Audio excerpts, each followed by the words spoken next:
नमस्कार।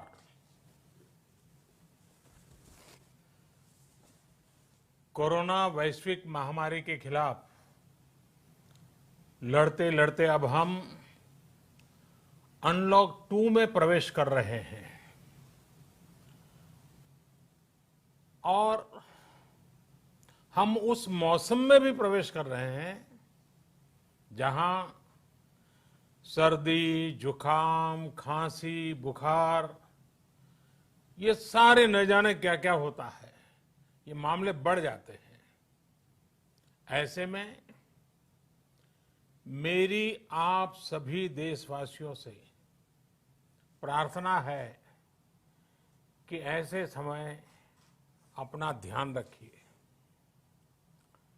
साथियों, ये बात सही है कि अगर कोरोना से होने वाली मृत्यु दर को देखें तो दुनिया के अनेक देशों की तुलना में भारत संभली हुई स्थिति में है। समय पर किए गए लॉकडाउन और अन्य फैसलों ने भारत में लाखों लोगों का जीवन बचाया है, लेकिन हम ये भी देख रहे हैं कि जब से देश में अनलॉक 1 हुआ है, व्यक्तिगत और सामाजिक व्यवहार में लापरवाही जरा बढ़ती ही चली जा रही है। पहले हम मास्क को लेकर, 2 गज की दूरी को लेकर 20 सेकंड तक दिन में कई बार हाथ धोने को लेकर बहुत सतर्क थे, लेकिन आज जब हमें ज्यादा सतर्कता की जरूरत है तो लापरवाही बढ़ना बहुत ही चिंता का कारण है। साथियों, लॉकडाउन के दौरान बहुत गंभीरता से नियमों का पालन किया गया था। अब सरकारों को, स्थानीय निकाय की संस्थाओं को, देश के नागरिकों को फिर से उसी तरह की सतर्कता दिखाने की जरूरत है। विशेषकर कंटेनमेंट जोन्स, उस पर तो हमें बहुत ध्यान देना होगा। जो भी लोग नियमों का पालन नहीं कर रहे हैं, हमें उन्हें टोकना होगा, रोकना होगा और समझाना भी होगा। अभी आपने खबरों में देखा होगा, एक देश के प्रधानमंत्री पर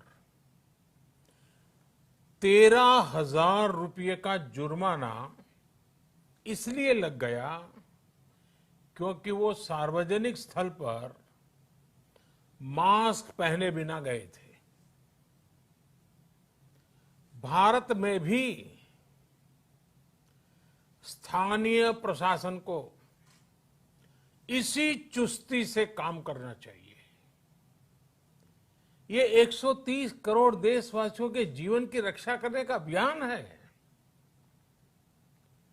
भारत में गांव का प्रधान हो या देश का प्रधानमंत्री, कोई भी नियमों से ऊपर नहीं है।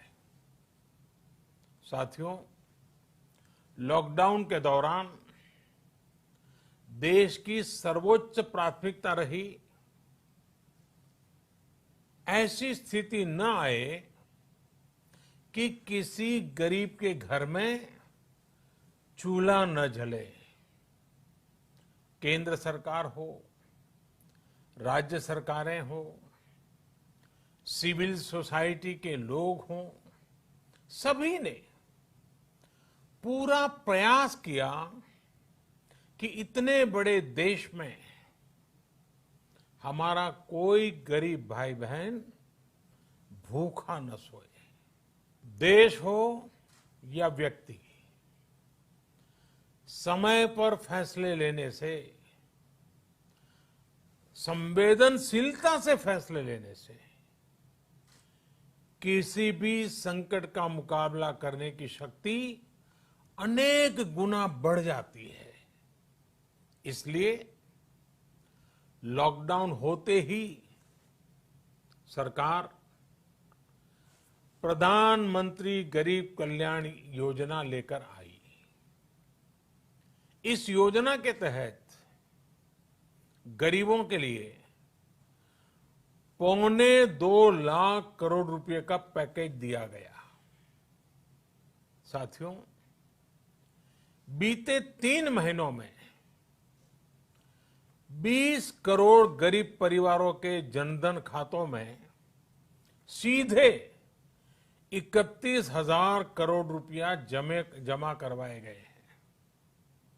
इस दौरान 9 करोड़ से अधिक किसानों के बैंक खातों में 18,000 करोड़ रुपए जमा हुए हैं। इसके साथ ही गांवों में श्रमिकों को रोजगार देने के लिए प्रधानमंत्री गरीब कल्याण रोजगार अभियान तेज गति से आरंभ कर दिया गया है। इस पर सरकार 50,000 करोड़ रुपए खर्च कर रही है। लेकिन साथियों, एक और बड़ी बात है जिसने दुनिया को भी हैरान किया है, आश्चर्य में डुबो दिया है। वो ये कि कोरोना से लड़ते हुए भारत में 80 करोड़ से ज्यादा लोगों को 3 महीने का राशन, यानी परिवार के हर सदस्य को 5 किलो गेहूं या चावल मुफ्त दिया गया। इसके अतिरिक्त प्रति परिवार हर महीने 1 किलो दाल भी मुफ्त दी गई। यानी एक तरह से देखें तो अमेरिका की कुल जनसंख्या से 2.5 गुना अधिक लोगों को, ब्रिटेन की जनसंख्या से 12 गुना अधिक लोगों को और यूरोपियन यूनियन की आबादी से लगभग 2 गुने से ज्यादा लोगों को हमारी सरकार ने मुफ्त अनाज दिया है। साथियों, आज मैं इसी से जुड़ी एक महत्वपूर्ण घोषणा करने जा रहा हूं। साथियों, हमारे यहां वर्षा ऋतु के दौरान और उसके बाद मुख्य तौर पर कृषि क्षेत्र में, एग्रीकल्चर सेक्टर में ही ज्यादा काम होता है। अन्य दूसरे सेक्टरों में थोड़ी सुस्ती रहती है। जुलाई से धीरे धीरे त्योहारों का भी माहौल बनने लगता है। अब आप देखिए, अभी 5 जुलाई को गुरु पूर्णिमा है, फिर सावन शुरू हो रहा है, फिर 15 अगस्त आएगी, रक्षाबंधन आएगा, कृष्ण जन्माष्टमी आएगी, गणेश चतुर्थी आएगी, ओणम होगा और आगे जाएं तो काटी बिहू है, नवरात्रि है, दुर्गा पूजा है, दशहरा है, दीपावली है, छठी मैया की पूजा है। त्योहारों का ये समय जरूरतें भी बढ़ाता है, खर्च भी बढ़ाता है। इन सभी बातों को ध्यान में रखते हुए ये फैसला लिया गया है कि प्रधानमंत्री गरीब कल्याण अन्न योजना का विस्तार अब दिवाली और छठ पूजा तक, यानी नवंबर महीने के आखिर तक कर दिया जाएगा। यानी 80 करोड़ लोगों को मुफ्त अनाज देने वाली ये योजना अब जुलाई, अगस्त, सितंबर, अक्टूबर, नवंबर में भी लागू रहेगी। सरकार द्वारा इन 5 महीनों के लिए 80 करोड़ से ज्यादा गरीब भाई बहनों को हर महीने परिवार के हर सदस्य को 5 किलो गेहूं या 5 किलो चावल मुफ्त मुहैया कराया जाएगा। और साथ ही प्रत्येक परिवार को हर महीने 1 किलो चना भी मुफ्त दिया जाएगा। साथियों, प्रधानमंत्री गरीब कल्याण अन्न योजना के इस विस्तार में 90,000 करोड़ रुपए से ज्यादा खर्च होंगे। और अगर इसमें पिछले 3 महीने का खर्च भी जोड़ दें तो ये करीब करीब 1.5 लाख करोड़ रुपया हो जाता है। अब पूरे भारत के लिए हमने एक सपना देखा है। कई राज्यों ने तो बहुत अच्छा काम भी किया है। बाकी राज्यों पर भी हम आग्रह कर रहे हैं कि इसको काम को आगे बढ़ाएं। और काम क्या है? अब पूरे भारत के लिए एक राशन कार्ड की व्यवस्था भी हो रही है। यानी एक राष्ट्र एक ration card, one nation one ration card. इसका सबसे बड़ा लाभ उन गरीब साथियों को मिलेगा जो रोजगार या दूसरी आवश्यकताओं के लिए अपना गांव छोड़ करके कहीं और जाते हैं, किसी और राज्य में जाते हैं। साथियों, आज गरीब को, जरूरतमंद को सरकार अगर मुफ्त अनाज दे पा रही है तो इसका श्रेय प्रमुख रूप से 2 वर्गों को जाता है। पहला, हमारे देश के मेहनती किसान, हमारे अन्नदाता। और दूसरा, हमारे देश के ईमानदार टैक्स पेयर। आपका परिश्रम, आपका समर्पण ही जिसकी वजह से देश ये मदद कर पा रहा है। आपने देश का अन्न भंडार भरा है, इसलिए आज गरीब का, श्रमिक का चूल्हा जल रहा है।